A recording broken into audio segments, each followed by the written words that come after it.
Muy bien, queridos, estamos una vez más esta noche aquí para estudiar la palabra de Dios. Y un cariñoso saludo a todos los amigos, las personas que en diferentes lugares del país, del mundo, a través del internet, están recibiendo también la palabra de Dios en su corazón. Hay una pregunta que todos nos hacemos desde que somos niños. ¿Dónde vive Dios?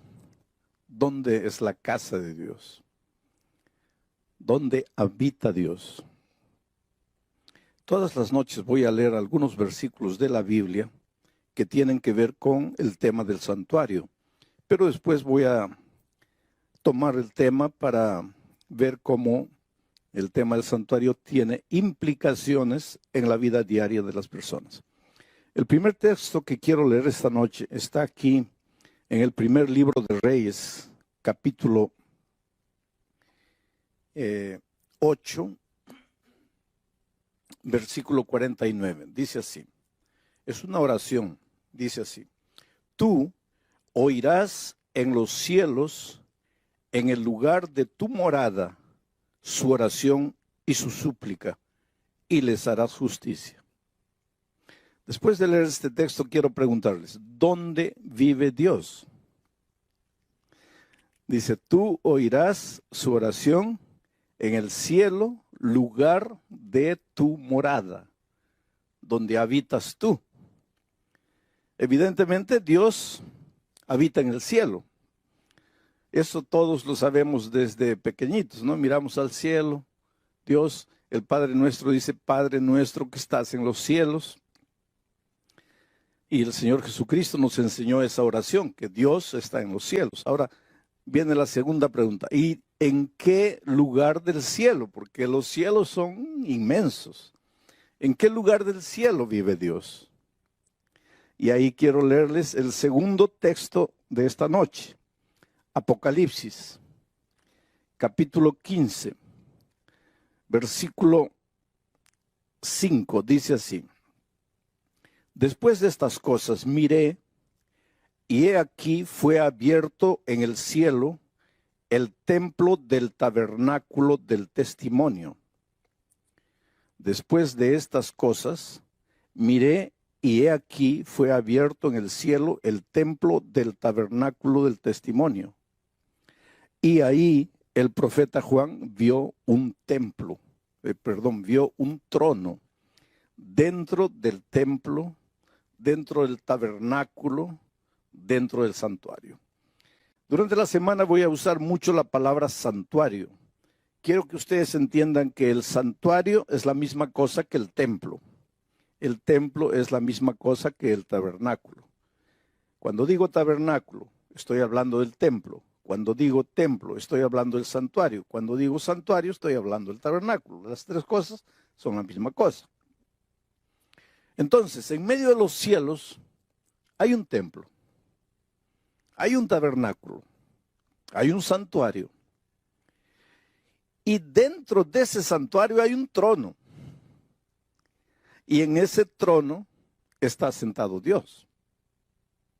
Voy a leer el último versículo de esta noche, o tal vez el penúltimo. Isaías capítulo 6, el versículo 1. Miren lo que dice Isaías. En el año que murió el rey Uzías, yo vi al Señor sentado sobre un trono alto y sublime, y sus faldas llenaban el templo. Ahora vamos a juntar estas tres ideas presentadas por estos tres textos diferentes. Dios habita en los cielos. ¿En qué lugar específico de los cielos? En el templo. Y ahí viene una pregunta. Quiere decir que hay un templo en el cielo. Hay un santuario en el cielo. Hay un tabernáculo en el cielo. Y la respuesta contundente es sí. Hay un santuario, hay un templo, hay un tabernáculo en el cielo y dentro de ese santuario hay un trono. Y en ese trono se sienta Dios. Ahora tú puedes decir así, pero parece cosa de niño. ¿Cómo que en medio del cielo va a haber un templo? no debería haber que decir, no sería necesario que haya. Dios no necesita un santuario, un trono para sentarse, para ser Dios. No, Él no necesita. Por lo tanto, el santuario no existe por causa de Dios. Existe por causa de nosotros. Porque anoche dije, Dios es infinito y no está amarrado ni al tiempo ni al espacio. Pero los seres creados, incluyendo los ángeles, somos finitos y estamos amarrados al tiempo y al espacio. Entonces, ¿cómo un Dios infinito que no se amarra al tiempo ni al espacio podría mantener comunión, compañerismo con un ser finito amarrado al tiempo y al espacio? No habría manera de encontrarse.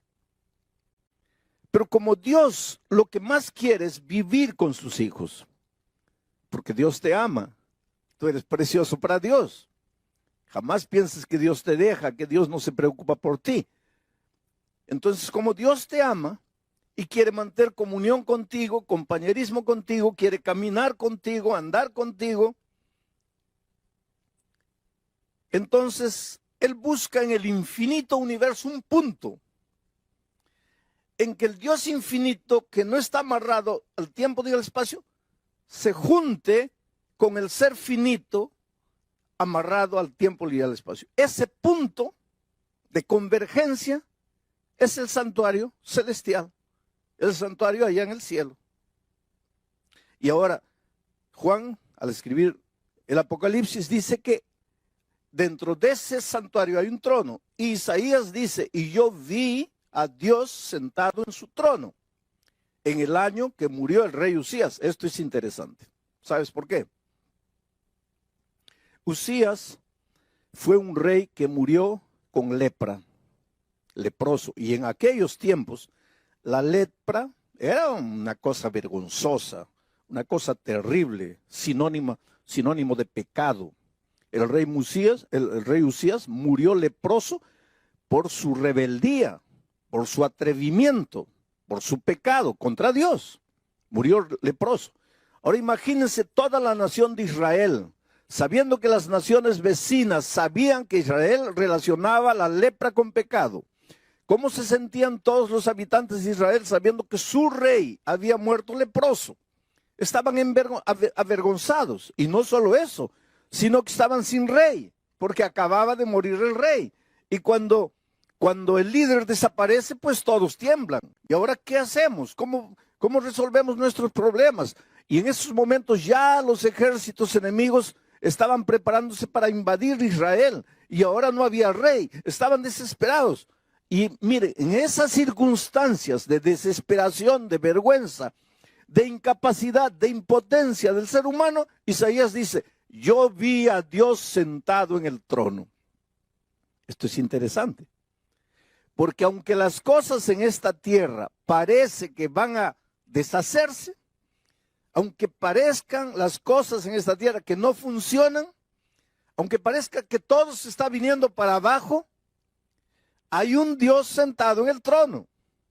Y el trono simboliza control. Quiere decir, Dios nunca pierde el control de las cosas. Dios nunca pierde el control de la situación. Para ti, desde el punto de vista humano, puede ser, mi hogar ya no tiene salida, está todo acabado, está todo perdido. Y nosotros los seres humanos constantemente usamos esa expresión, ahora ya está todo perdido, ahora ya está todo acabado. Y muchas veces pensamos que la única salida es la muerte. O entonces la única salida es huir, escaparse, correr, esconderse.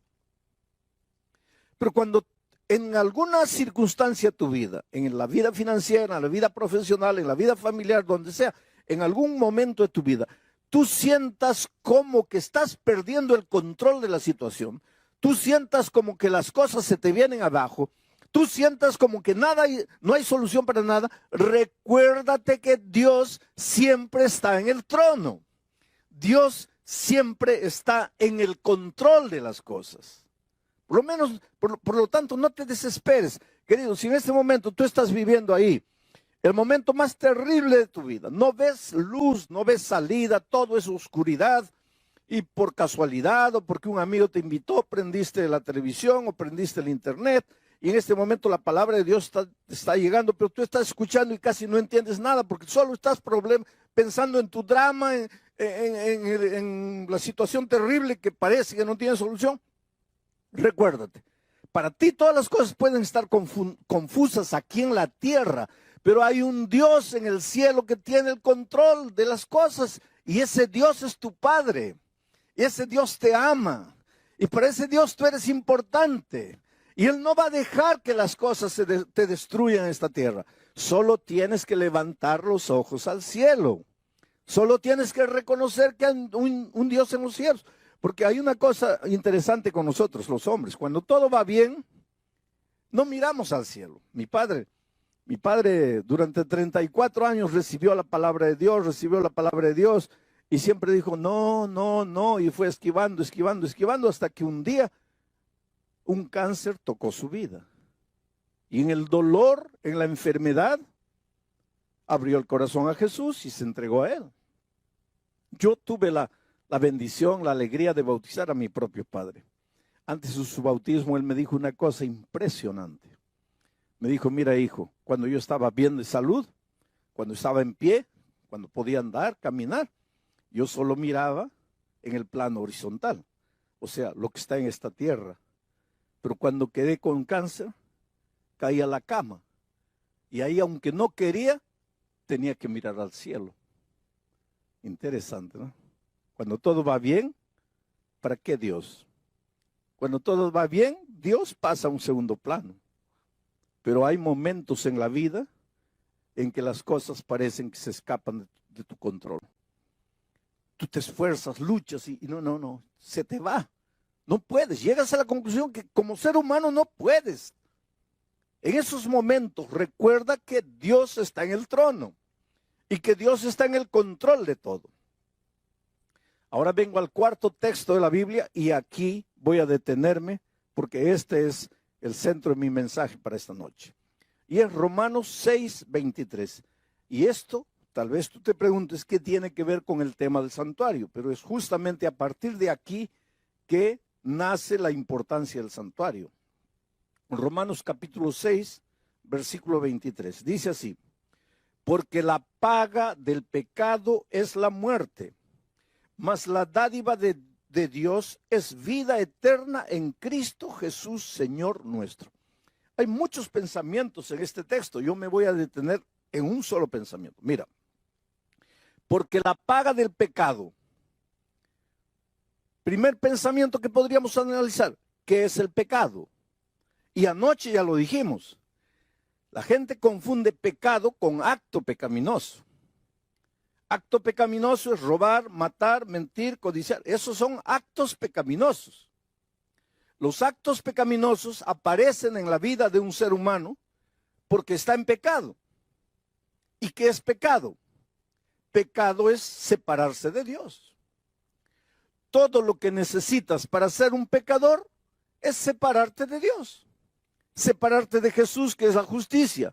Y cuando te separas de la justicia, ya caes en el terreno de la injusticia. Ya estás en el pecado. Y dice la Biblia que todos pecamos.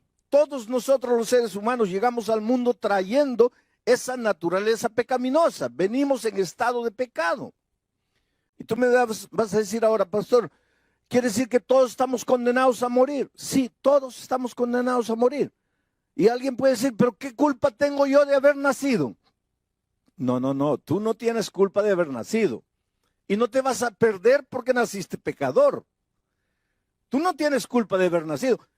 Pero Dios proveyó el remedio. Y si te mueres un día, si mueres la muerte eterna, no será porque has nacido pecador. Será porque no tomaste el remedio. ¿Y cuál es el remedio? El remedio está en el santuario. Y vamos a entrar durante esta semana al santuario para encontrar el remedio para el problema del pecado. Bueno, vamos al texto de Pablo. Dice, porque la paga del pecado es la muerte. Muerte. Pecado, muerte. El pecado te lleva a la muerte. Muerte y pecado son prácticamente la misma cosa. La paga del pecado es la muerte. Pero la dádiva de Dios es vida eterna. Dios, vida. Pecado, muerte. Dios, vida. Y esa vida la tenemos en Cristo Jesús. Y no es Cristo Jesús, punto, sino en Cristo Jesús, Señor nuestro. Ese es el asunto y ahí vamos a concentrarnos esta noche para entender la importancia del tema del santuario que vamos a ir trabajando durante la semana. Mucha gente tiene una idea equivocada de la muerte como paga del pecado. Tal vez porque nosotros tenemos una frase que dice así: el que la hace la paga. Entonces de ahí, de esa frase, el que la hace la paga, en nuestra mente surge: si peco, Dios me mata. Si peco, Dios me da la muerte. Si peco, Dios me castiga con la muerte. Porque el que la hace, la paga. Y ahora viene Pablo y dice: porque la paga del pecado es la muerte. Entonces mucha gente vive con miedo de Dios. Y mucha gente vive con miedo de pecar. Porque dice: si peco, muero, porque el que la hace, la paga. Si desobedezco, muero, porque la paga del pecado es la muerte. Pero no tienen una idea correcta de Dios. Entonces mucha gente piensa así: Dios es un Dios que está allá, y ahora yo dije que está sentado en su trono. Entonces mucha gente piensa: Dios está sentado en su trono con la muerte en la mano.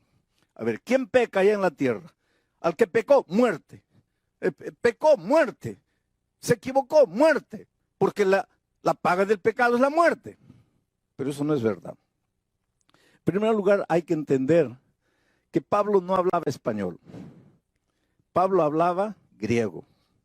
Y cuando Pablo escribió la epístola a los romanos, no la escribió en español, la escribió en griego. Y fue necesario que la Biblia fuese traducida de los idiomas originales al español para que nosotros que no hablamos griego podamos entender. Y el griego es un idioma abundante. Por ejemplo, para la palabra amor, en griego hay 5 palabras diferentes. Pero en español, para la palabra amor, solo tenemos 1. Por eso nosotros, el ser humano, ama a la esposa, ama la comida, ama al gato, ama al loro, ama todo, porque solo tenemos la palabra amor. Pero en griego no, en griego para amor a Dios es una palabra, amor a la esposa es otra palabra, amor al hijo es otra palabra, amor entre hermanos es otra palabra, porque el griego es un idioma abundante. Entonces, mira, esta palabra, porque la paga del pecado es la muerte, podría ser traducida como: porque el resultado del pecado es la muerte. O como: porque la consecuencia del pecado es la muerte. A mí me gusta la traducción que presenta este texto así: porque el resultado del pecado es la muerte. El resultado del pecado es la muerte. Porque si tú piensas así, porque la paga del pecado es la muerte, ¿qué vas a pensar? Que la muerte es un castigo divino. Pero si tú ves el texto como el resultado del pecado, la muerte, no tiene nada que ver Dios con la muerte. Y ahora quiero que entiendas una cosa. Mira, Dios es vida. Dios no es muerte. Jesucristo dijo: yo soy el camino, la verdad y la vida. Jesús es la vida. Él dijo: yo he venido para que todos tengan vida y la tengan en abundancia. Juan dice: el que tiene al Hijo tiene la vida. El que no tiene al Hijo de Dios no tiene la vida. Por lo tanto, aquí está Jesucristo. Y este es el territorio de la vida. ¿Ah? Aquí del otro lado está el Señor de la muerte, el enemigo de Jesús. Y aquí está el territorio de la muerte. Vida y muerte no pueden andar juntas. Porque ¿qué cosa es la muerte? La ausencia de la vida. ¿Y qué es la vida? La ausencia de la muerte. Donde hay muerte no hay vida. Si Cristo es vida, si Dios es vida, ¿cómo te va a dar la muerte? Para darte la muerte, Él tendría que tener muerte. Pero Él es Dios, vida. En la vida no hay muerte. ¿Cómo es que te va a dar la muerte? ¿Cómo es que te va a castigar con la muerte? Porque para darte alguna cosa, Él tendría que tenerla. Pero Él es vida, Él no tiene muerte.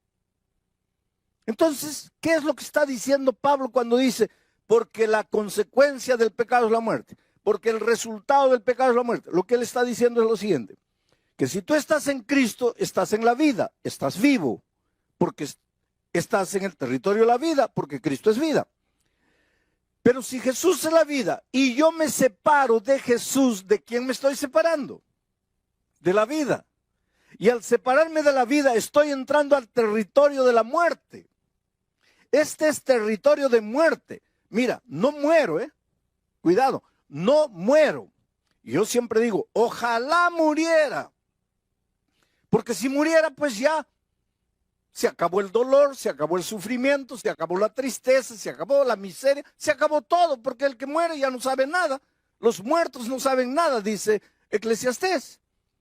Pero el asunto es que cuando me separo de Jesucristo, entro al territorio de la muerte, pero no muero, sigo respirando, sigo viviendo, sigo comiendo, sigo trabajando, sigo vendiendo, sigo entrando, sigo saliendo. Solo que la vida ya no es más vida. Porque para tener vida, solo en Cristo, porque Él es la vida. Me separo de Jesucristo, ya entro al territorio de la muerte. No dejo de respirar todavía. Aquí está el Señor de la muerte. Un día voy a recibir la muerte eterna. Pero es un camino largo, desde que me separo de Jesucristo hasta la muerte eterna. Es un camino largo que la Biblia le llama camino de condenación. Camino de condenación. En este camino voy muriendo lentamente. En este camino suceden dos cosas. Mira, la primera, el diablo te puede quitar todo. Te quita el matrimonio. Tu matrimonio se deshace. Te quitan los hijos, los mete en las drogas, en los vicios, en la promiscuidad. Te quita la vida financiera, te hunde en las deudas. Y al hundirte en las deudas no sabes qué hacer de dinero, te metes a robar. Por lo tanto, te quitan los valores, te quitan los principios. Vas muriendo. Este morir no es instantáneo. Es un morir, muriendo todos los días. Vas muriendo, muriendo, muriendo, muriendo. Hasta que llega un momento que dices, Dios mío, ¿para qué estoy en esta tierra? ¿Para qué vine al mundo? ¿Para qué estoy aquí? Mejor me muriera. Pues que estás en el territorio de la muerte. Esa es una de las cosas que te puede suceder en el territorio de la muerte. La otra cosa es que el diablo te puede dar todo. Te da dinero, te da poder, te da fama, te da una mansión, te da un auto nuevo, te da todo. Pero no te da paz. Porque el diablo para darte paz tendría que tener paz y él no tiene paz. Entonces no te puede dar paz. Entonces el dinero, la fama, el poder, la gloria no te sirven de nada porque no tienes paz. En la noche llegas, te acuestas, te revuelcas en la cama de un lado para otro, cuentas carneritos para dormir y no duermes. Y entonces, ¿qué pasa? Una pastilla para dormir. El mes siguiente, 2 pastillas. El otro mes, 3 pastillas. Llega un momento que estás enviciado en pastillas y no duermes. Hay gente que me dice, pastor, yo no sé qué me pasa. Yo no he hecho nada de malo. Yo no he ofendido a nadie. Yo no le debo a nadie, pero no tengo paz. Vives angustiado, vives vacío, vives desesperado. Esa no es vida, querido. Esa no es vida. Dios te ama, Dios quiere que seas feliz, Dios quiere lo mejor de lo mejor para ti. Pero hay una cosa, Él no puede hacer nada contra tu voluntad, Él respeta mucho tu voluntad. Bueno, estás en el territorio de la muerte. ¿Hay solución para ti? ¿Hay salida para ti? Claro que sí. ¿Y cuál sería la salida? La salida lógica. Tú estás aquí sufriendo en el territorio de la muerte. No quieres más esta vida miserable. ¿Cuál sería la solución lógica? Dar media vuelta y volver a la vida. Y en Jesucristo tendrías la vida y tus problemas estarían resueltos. Pero, ahí viene la clave. Cuando estás viniendo hacia Jesucristo, cuando estás regresando hacia la vida, porque querido, Dios te ama mucho. Y desde que tú te vas de Él y te vas al territorio de la muerte, ¿tú crees que Dios se queda feliz? No. Él te llama, te llama, te llama, te llama. Por eso dije anoche que la historia del mundo es el hombre corriendo, corriendo, corriendo, y Dios atrás de él, atrás de él, atrás de él. El hombre escondiéndose, escondiéndose, escondiéndose, y Dios atrás buscándolo, buscándolo. Dios llama. Desde el Génesis hasta el Apocalipsis, la Biblia es un libro de llamado. En el jardín del Edén, Dios llega. Adán, ¿dónde estás? Y desde ese día, Pedro, María, Juana, Rosa, ¿dónde estás? Elisa, ¿dónde estás? El diablo te llama, o el Señor Jesucristo te llama con amor, te suplica. El Señor siempre está buscando. Dice Jesús en el Antiguo Testamento, no quiero la muerte del impío, sino que regrese y vuelva. Dice, volved, volved, ¿por qué moriréis, oh casa de Israel? Dios te ve ahí, en el territorio de la muerte, sufriendo con la vida destruida, no puedes dormir. ¿Tú crees que Dios está feliz? No, Él te ama, Él quiere traerte de vuelta, solo que no puede traerte por la fuerza. Tú tienes que querer. Pero muy bien, un día te cansas de sufrir y decides regresar al Señor Jesucristo. Solo que cuando estás volviendo, el diablo es muy astuto. Y te digo una cosa, mira. Hay mucha gente que tiene una idea equivocada del diablo. La primera cosa que te voy a decir, el diablo no es ateo. El diablo no es ateo, el diablo cree en Dios. Santiago dice que los demonios también creen y tiemblan. Por lo tanto, tú cuando lidias con el diablo, no pienses que estás lidiando con un ateo, porque el diablo no es ateo, el diablo cree en Dios. Segunda cosa, el diablo conoce muy bien la Biblia, cuidado, cuidado, el diablo conoce muy bien la Biblia. Cuando Jesucristo estaba en el desierto, el diablo fue con la Biblia en la mano. Solo que el diablo no respeta la palabra de Dios. La usa. Agarra un versículo de aquí, agarra otro versículo de aquí, le hace decir a la Biblia lo que la Biblia no dice. Entonces, cuidado. No todo el que tiene la Biblia en la mano está viniendo en nombre de Dios. Porque el diablo vino con la Biblia en la mano, pero no estaba viniendo en nombre de Dios. El diablo es bíblico. Conoce la Biblia. Y como conoce la Biblia, cuando tú estás regresando al Señor Jesucristo, el diablo le dice a Jesús, prácticamente, voy a tratar de decirlo así para que ustedes entiendan, hey, Señor Jesucristo, ¿lo vas a recibir a este miserable pecador, lo vas a recibir de vuelta? Y Jesús dice, sí, claro. ¿Y por qué lo vas a recibir? Porque yo lo amo. Pero este no ha pecado, sí, ha pecado. ¿Se ha ido de ti? Sí.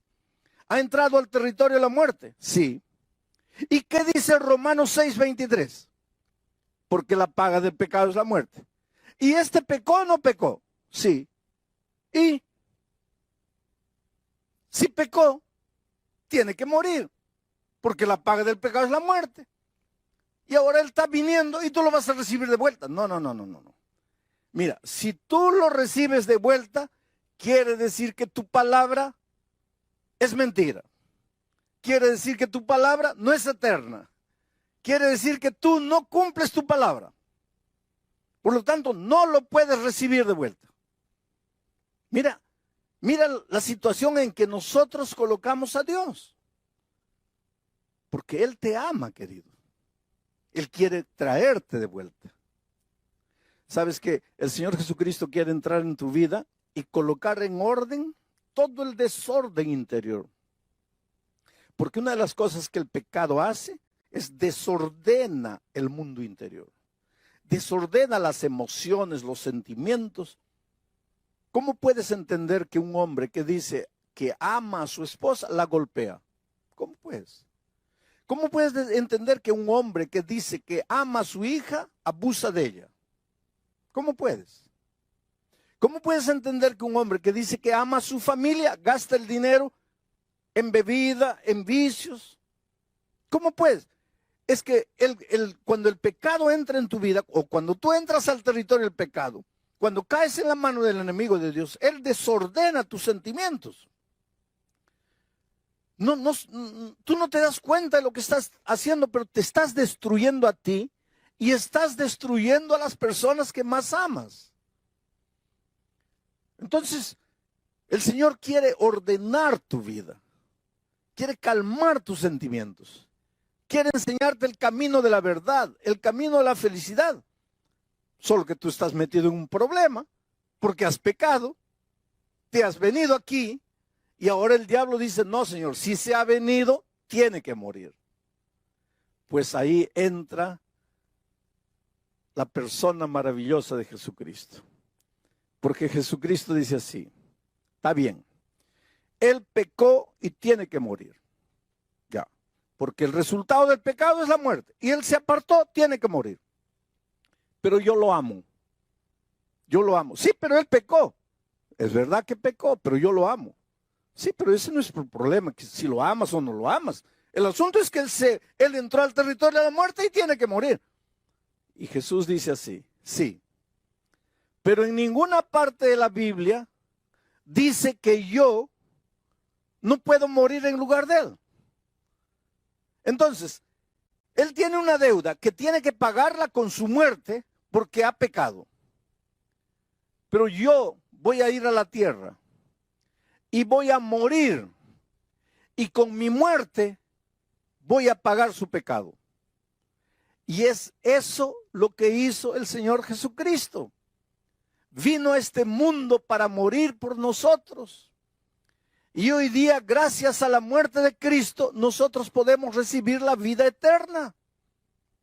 Solo que este asunto de Cristo vino, murió por mí, es difícil de entender al ser humano. Y para que el ser humano entienda qué es lo que hizo Dios, mandó a los israelitas construir el santuario.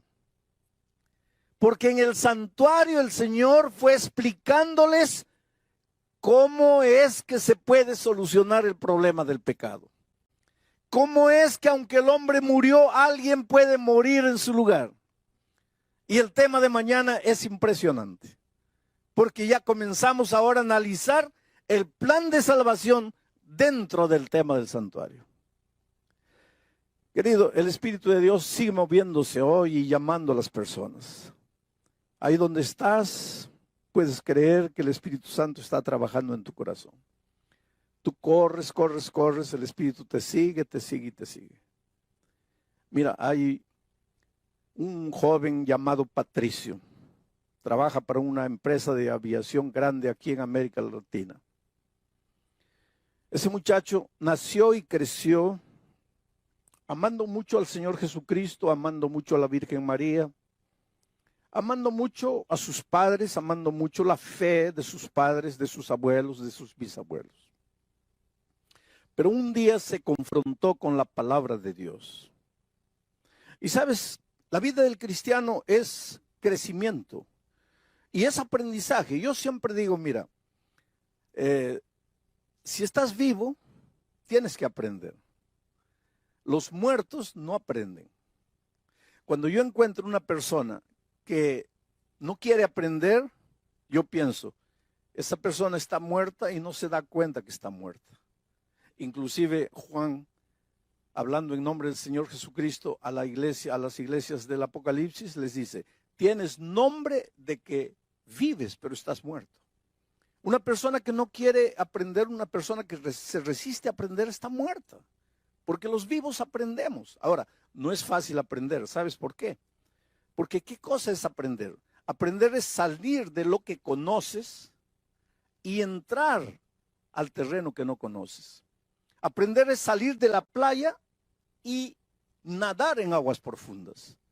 Y esto es doloroso, porque el ser humano inconscientemente tiene miedo de lo desconocido. Por eso es que hay mucha gente que no quiere aprender.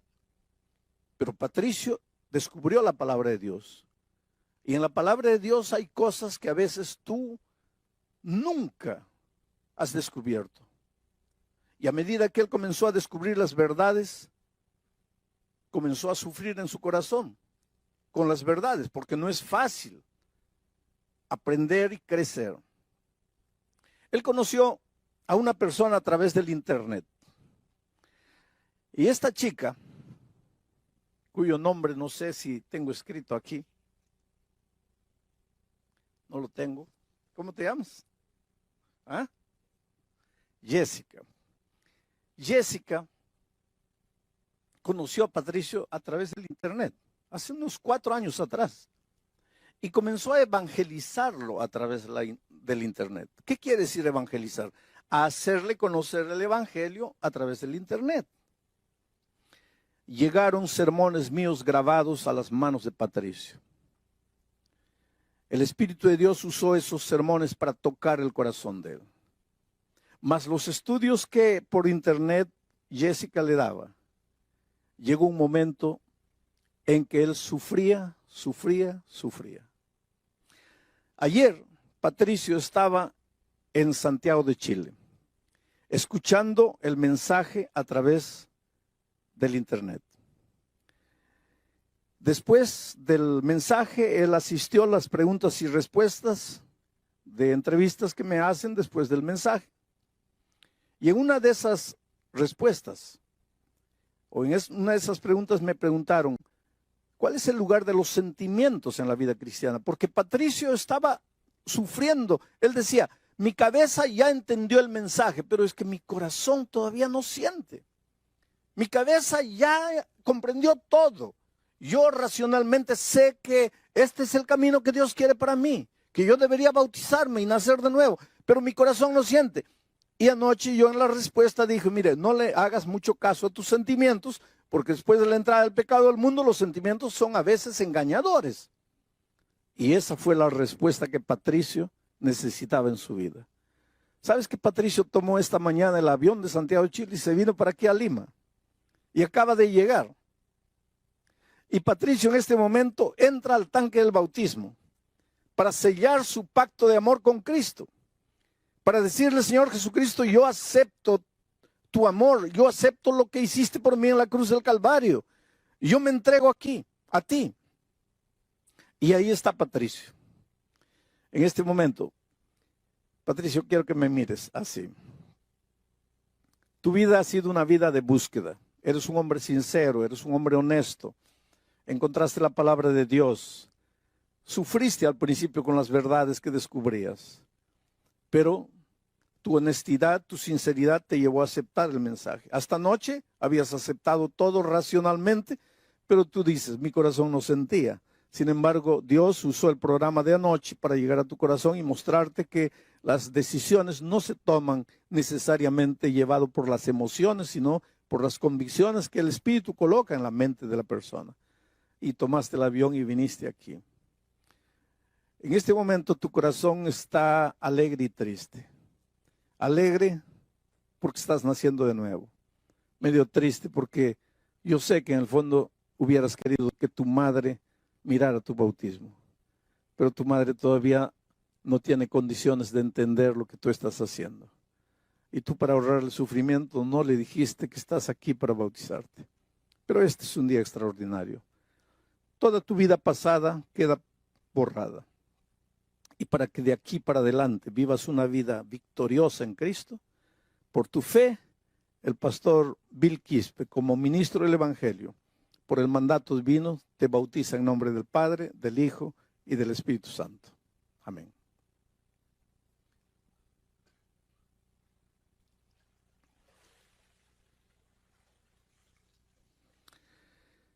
¿No es maravilloso, querido?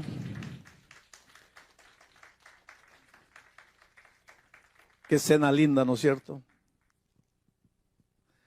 Tú sabes cómo es emocionante saber que cuando naciste recibiste una hoja en blanco de Dios para escribir una historia.